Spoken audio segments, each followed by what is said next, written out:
Perfect characters are boring, and you know it. Let me ask you, when Sword Art Online came out, did you think Kirito was fun to watch? Kirito wins every fight, every girl falls for him, every decision he makes is the right one, and nobody cares. A character who can do no wrong is a character nobody invests in, and the audience, even the ones defending him, are secretly waiting for him to fail. Our sick and twisted form of schadenfreude. That's how storytelling works. You don't love characters because they're perfect. You love them because they're cracked. Today we're walking down a spectrum, from the character with no flaws at all to the characters who are nothing but flaws. And by the end, we're going to end up at the most intentionally broken set of characters in any game right now. And every single one of you who is watching is already attached to at least one of them. And because he's already in the damn intro, let's start with Kirito from Sword Art Online. The blueprint for the modern, overpowered protagonist. He dual-wields swords in a world where that skill doesn't exist because, of course he does. He clears floors solo because only he can. He has a harem because look, you guys, you see the pattern, right? The term Mary Sue gets thrown around a lot, usually by people who use it wrong. A Mary Sue isn't just a strong character. A Mary Sue is a character who faces no meaningful resistance. Not from enemies, not from their own limitations, and not from the story itself.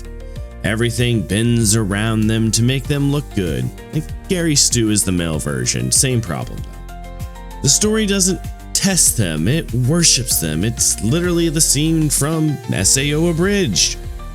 Top player.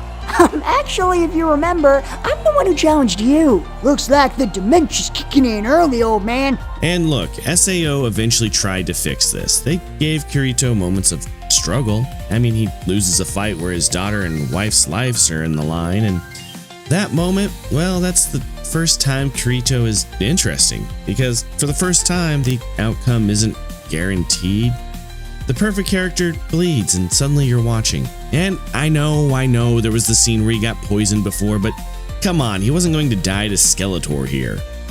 Season 2 tries to make him sound more vulnerable, but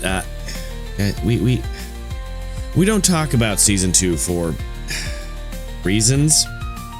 But one moment of vulnerability in a multitude of episodes of effortless winning doesn't fix the structural problem.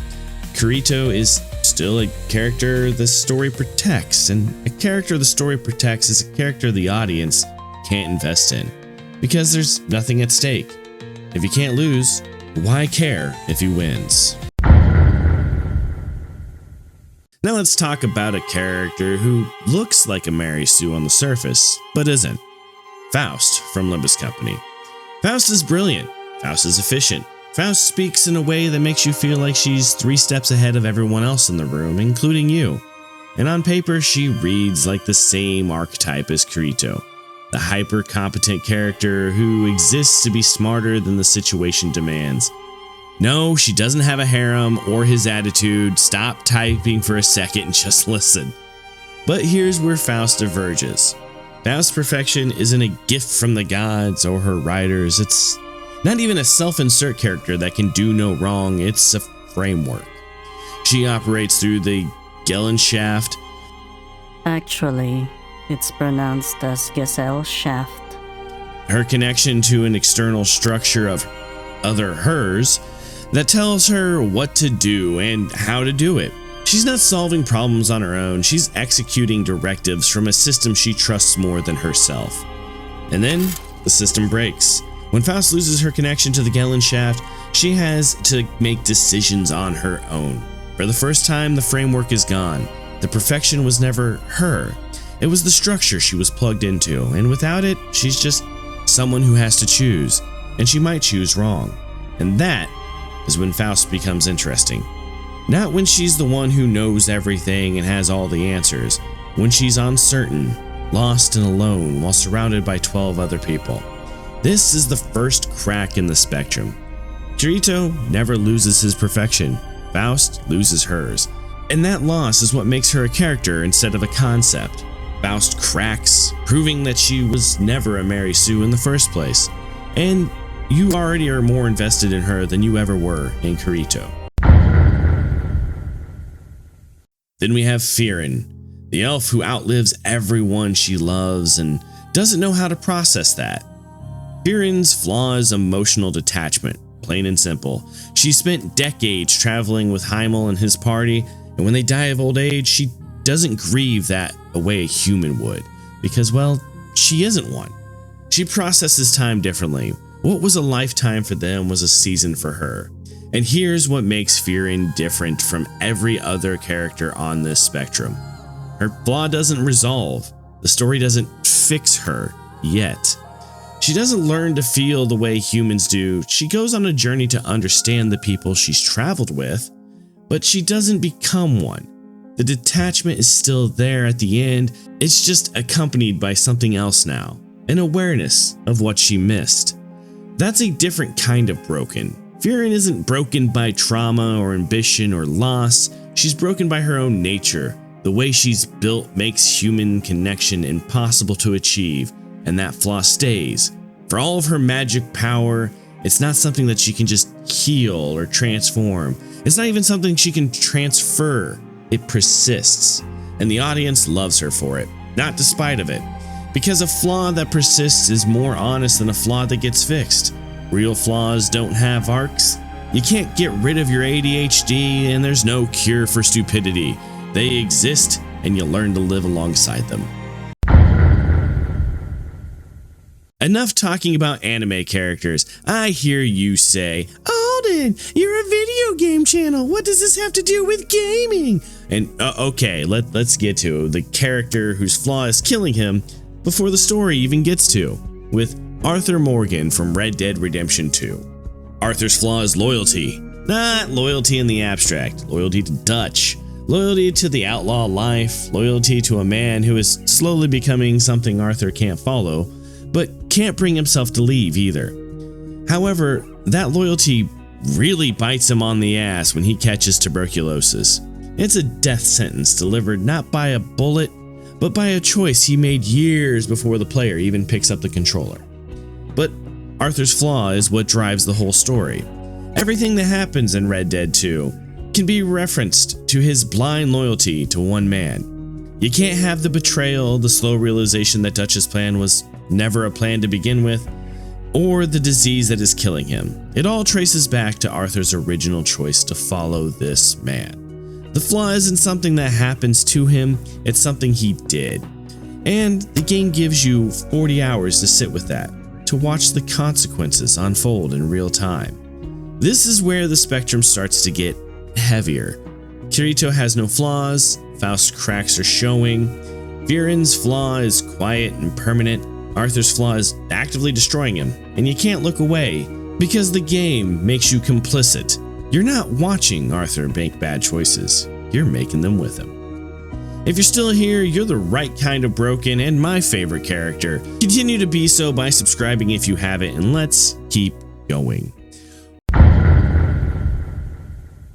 Well, in most people's eyes, Arthur is a villain that we get to play as, so of course he has flaws.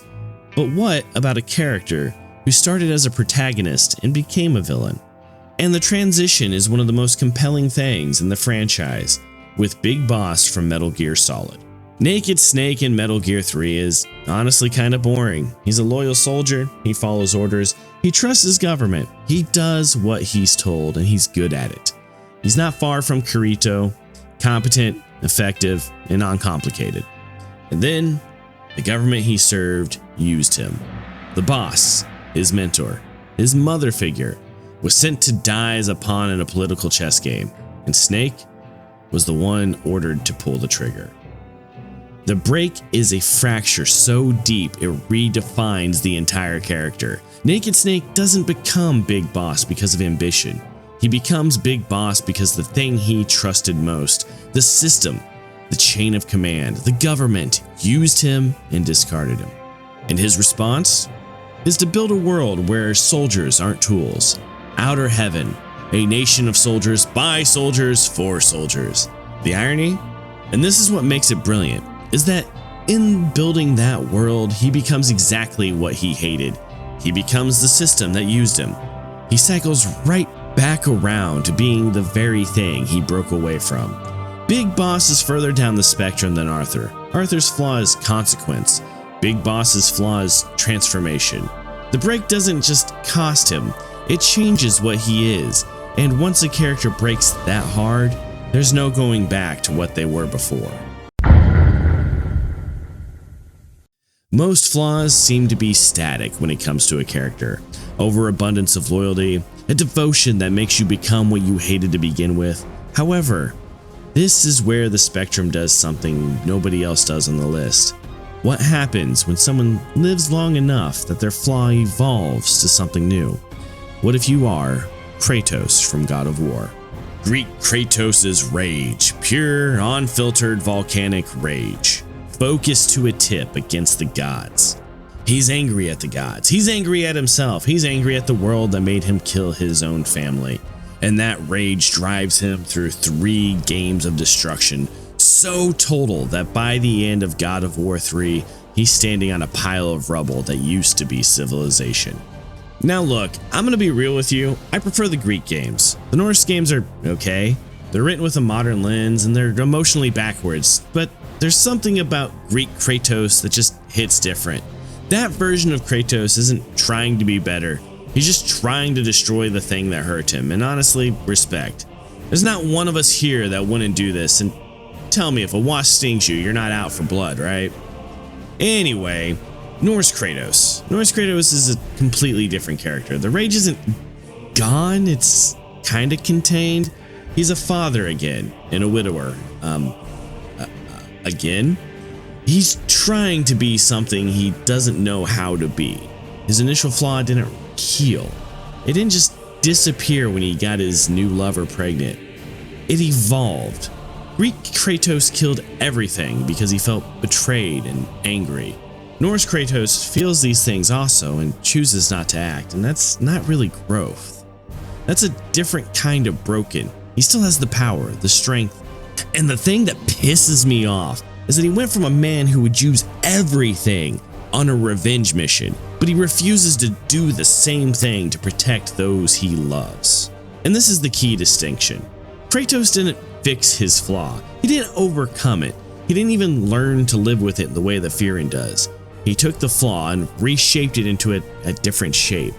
His Greek rage became Norse restraint. Same fuel, but just a different engine. Nobody else on this list does that. Kirito has no flaw to evolve. Faust cracks are new. Frieren's flaw is static. Arthur's flaw consumes him. Big Boss's flaw transforms him into something else entirely. Kratos is the only character who takes the flaw and makes it into something that functions differently. Not better or worse, just different. And that's the gold standard. Not a character who overcomes their flaws, a character whose flaw matures. And that brings us to the Sinners of Limbus Company. Every single sinner in Limbus Company, except Faust, is a disaster.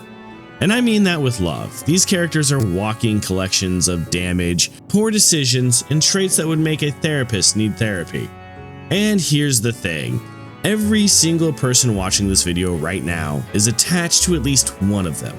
Not because they're perfect, but because they're broken in a way that feels familiar. You see yourself in one of them, or someone you know, or someone you're afraid of becoming. So here's the spectrum. Kirito has no flaws. Faust's cracks are just starting. Frieren's flaw is permanent. Arthur's flaw is terminal. Big Boss was broken so hard he became someone else. Kratos took his flaw and made it into something new. And the sinners? The sinners are all of it at once. Every level of the spectrum living side by side, in the same story, in the same bus, heading toward the same destination. And that's why we love them. Not because they're heroes, because they're us. Broken in different ways, shattered into a beautiful kaleidoscope of every emotion a person can feel, all stuck in the same ride. Every character you've ever loved was broken. Good writers know that, and that's the whole point. The perfect characters, the Kiritos, the Mary Sues, the ones who never bleed, they don't stick with you. They don't keep you up at night. They don't make you replay a scene in your head 3 days after you've watched it. The broken ones do, because they're the ones who have something to lose. And a character with something to lose is the only character worth watching. And like always guys, be good to each other. We'll see you in the next video. Peace.